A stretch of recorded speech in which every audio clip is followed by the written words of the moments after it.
Queridos e queridas, boa noite a todos, boa noite a todas, graça e paz. Que privilégio mais uma vez me reunir, ainda que à distância, com você nesta sexta-feira, para que nós possamos compartilhar um texto das Escrituras e fazer alguns comentários. Comentários esses que certamente nos trazem vida, nos trazem fé e nos trazem esperança e confiança também. Para isso, quero que você acompanhe comigo a leitura do Salmo de número 37. Eu farei a leitura do versículo 1 até o versículo de número 7, que nos diz assim: Salmo de número 37, do versículo 1 até o versículo de número 7. Não te indignes por causa dos malfeitores, nem tenhas inveja dos que praticam a iniquidade, pois eles dentro em breve definharão como a relva, e murcharão como a erva verde.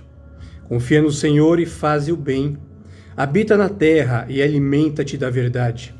Agrada-te do Senhor, e Ele satisfará os desejos do teu coração. Entrega o teu caminho ao Senhor, confia nele, e o mais Ele fará. Fará sobressair a tua justiça como a luz, e o teu direito como o sol ao meio-dia. Descansa no Senhor e espera nele. Não te irrites por causa do homem que prospera em seu caminho, por causa do que leva a cabo os seus maus desígnios. Queridos, queridas, vamos ser sinceros. Dependendo da situação, como é difícil nós entregarmos o nosso caminho ao Senhor. Porque muitas vezes nós achamos que entregamos. Muitas vezes nós achamos que estamos esperando no Senhor. Mas entregar a Ele, esperar nele, como é difícil. Está nas mãos de Deus.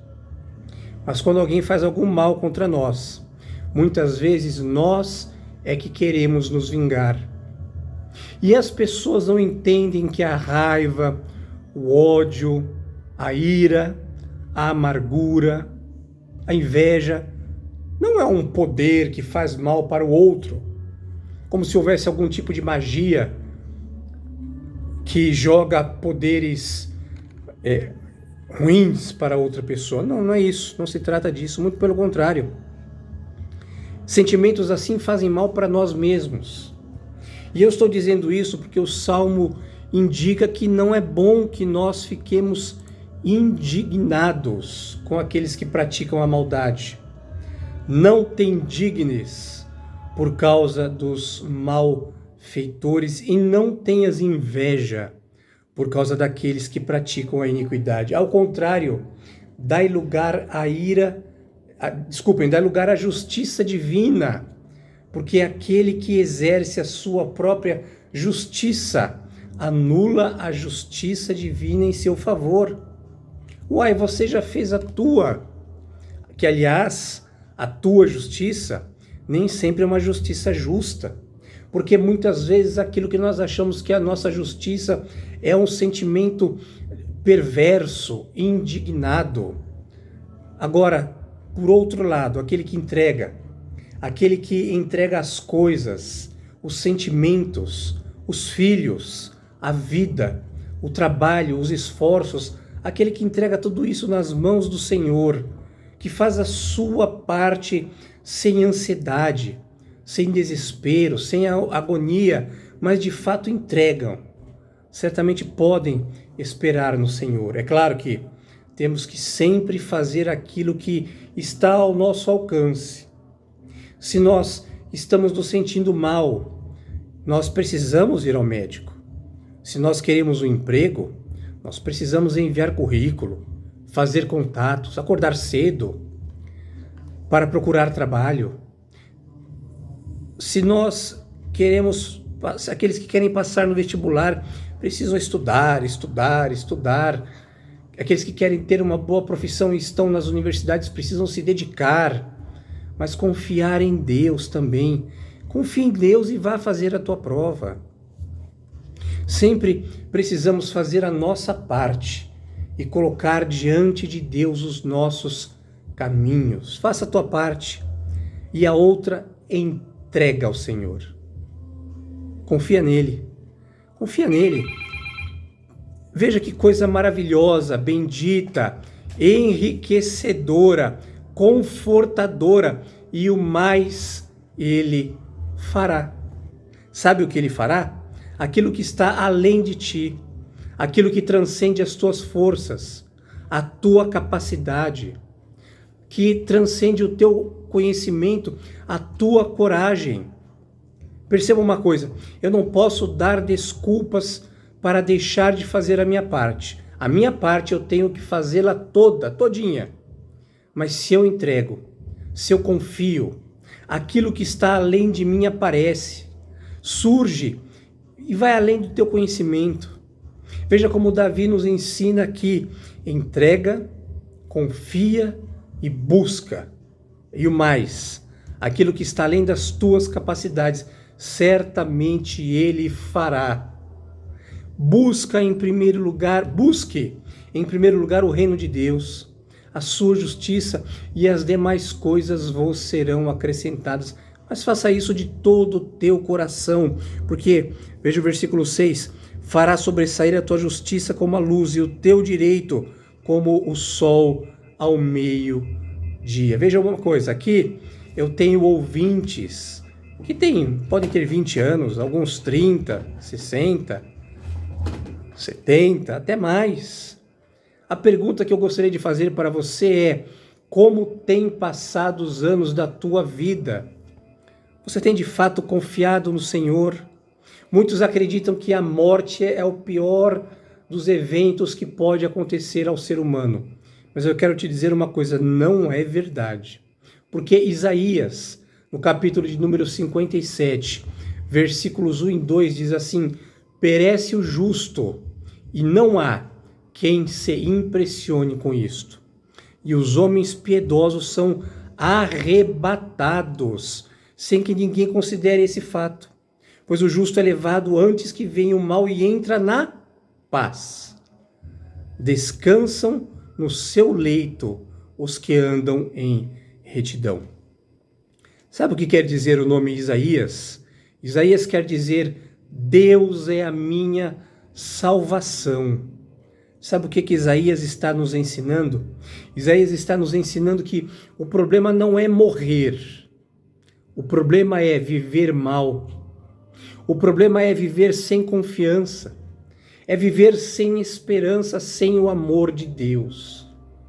Confia, entrega, faze o bem e o Senhor fará sobressair a tua justiça. Muitas vezes, queridos, você não precisa se defender.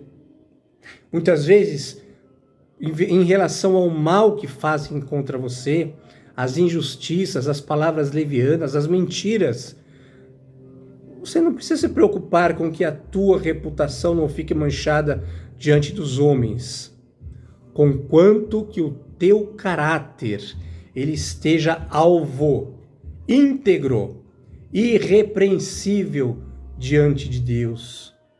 Você não precisa perder o sono. É por isso que o Salmo de número 127, escrito por Salomão, que também escreveu o Salmo de número 72, no versículo 2 do Salmo 127, Salomão escreve assim: aos seus amados ele o dá enquanto dormem. E o versículo de número 7 diz assim: descansa no Senhor e espera nele. Não te irrites por causa do homem que prospera em seu caminho, por causa do que leva a cabo os seus maus desígnios.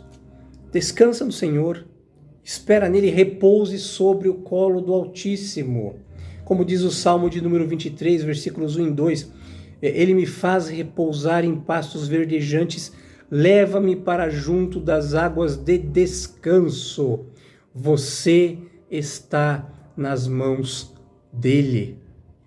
Ele é o Senhor de todas as coisas. Entrega, confia, descanse, deite e deleite-se nos braços do Pai. do papai, do teu pai. Não te irrites se você por acaso ver alguém prosperando no caminho mau. Se alguém quiser plantar o mal, ele futuramente colherá o mal. Quantas e quantas pessoas no passado, mesmo sofrendo, plantaram coisas boas nas suas vidas e hoje estão colhendo coisas boas. Quantas pessoas eu conheço que foram injustiçadas e mesmo assim mantiveram-se íntegras diante de Deus, diante do seu próximo, e hoje estão colhendo frutos e estão sendo abençoadas em sua vida, em sua família, em seus ministérios. Não, você não precisa pagar o mal com o mal. Você não precisa disso. Você pode descansar na prática do bem e você não precisa também ficar se comparando com ninguém. Você não precisa ficar olhando para o teu lado. Olhe exclusivamente para Deus. Descanse no Senhor e deixe que o próprio Deus leve a tua vida adiante. Confie no Senhor, descanse no Senhor, busque ao Senhor de todo o teu coração e certamente Ele te conduzirá em águas tranquilas. Queridos, queridas, eu quero agora orar por você, mas eu quero orar também por alguns nomes especiais aqui, como por exemplo a Dona Nestina, a vovó do Esdras, pelo Esdras também e pela sua família. Vamos orar pela Cacau, pelo Daniel, vamos orar pelo Décio, pela Adriana, pela Manu, vamos orar pela Gilmara, do nosso querido seu Jorge, vamos orar pela Edna e vamos orar também, queridos, pelo missionário Gerson Troquês. Missionário Gerson Troquês, que é um missionário ao qual nós apoiamos, ele infelizmente, juntamente com a Vivian, eles perderam aquele que seria o segundo filhinho deles. Certamente nós conversamos no dia de hoje e certamente eles estão muito tristes. E nós precisamos nos compadecer pelo nosso querido irmão, pela nossa querida irmã. Como ele disse, foi alvo do desígnio de Deus que isso acontecesse, mas nós precisamos apoiá-los também com as nossas orações. Assim também como pedimos oração pelos nossos governantes e pela nossa igreja presbiteriana do bairro do Limão. Vamos orar? Ó Deus, nós nos colocamos diante de Ti e apresentamos a Ti todas essas vidas que foram aqui mencionadas, ó Deus. Que o Senhor olhe para cada um de nós com o Teu olhar de Pai amoroso e bom, com o Teu olhar de Pai que nos ama, que muitas vezes nos permite que nós passemos por dificuldades, passemos por momentos difíceis, como por exemplo, nosso irmão missionário Gerson, que está passando juntamente com a Vivian por esse momento de dor e de luto que somente quem já perdeu um filho, ó Deus, sabe a dor que é. Que o Senhor possa ir ao encontro deles e consolá-los nesse momento. Que o Senhor os guarde, bem também, ó Senhor, como todos aqueles nomes que nós mencionamos aqui agora. Como todos aqueles que os teus queridos e as tuas queridas que estão conosco estão apresentando diante de Ti em oração também. Porque nós confiamos num Deus de amor, num Deus que galardoa aqueles que Te buscam. Ajuda-nos, ó Deus, perdoe os nossos pecados, perdoe todas as vezes que nós olhamos para os homens maus e sentimos inveja deles, porque eles estão prosperando, porque isso não é o que o Senhor ensina para nós. O Senhor ensina para nós que o Senhor está conosco todos os momentos da nossa vida, quer sejam nos maus, quer sejam nos bons, e o Senhor não nos desampara. Por isso, ó Deus, olha para cada um dos queridos, das queridas que estão conosco nesse momento, ou aqueles que posteriormente também assistirão essa mensagem gravada. Que o Senhor os guarde, os abençoe e os livre de todo mal. É o que nós oramos a Ti, ó Deus, no nome de Jesus, e Te agradecemos. Amém. Queridos, queridas, que Deus te abençoe. Uma boa noite a todos vocês, a todas vocês. Que a graça, a paz e o amor de Cristo esteja sobre vós e sobre vós permaneça, não somente hoje, mas para todo sempre. Amém.